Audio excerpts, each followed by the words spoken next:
നമസ്കാരം മക്കളെ, നമുക്ക് പഠിക്കാം. ഇന്ന് നമ്മൾ ഷ വരുന്ന കുറച്ച് കൂടുതൽ വാക്കുകളാണ് പഠിക്കുന്നത്. ആദ്യത്തെ വാക്ക് ഉഷ്ണം. മുഴുവനായി പറയുന്നില്ല, ഷ് എന്ന് മാത്രമേ കേൾക്കുന്നുള്ളൂ. അതുകൊണ്ട് ചന്ദ്രകല ഉഷ്ണം. അടുത്തത് കഷ്ണം.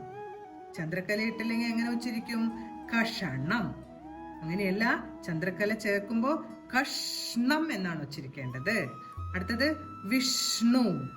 അടുത്തത് ഇഷ്ടം. അടുത്ത വാചകം നഷ്ടം. അടുത്തത് വിഷമം. വിഷമം. അടുത്തത് കഷായം.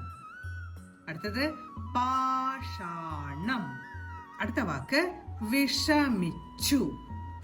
അടുത്ത വാക്ക് ഉഷാറായി. ഉഷാറായി. വരുന്ന ഓരോ വാക്കുകളും പറഞ്ഞുകൊണ്ട് എഴുതി പഠിക്കാൻ ശ്രമിക്കണം. നമസ്കാരം മക്കളെ, അടുത്ത ക്ലാസ്സിൽ കാണാം.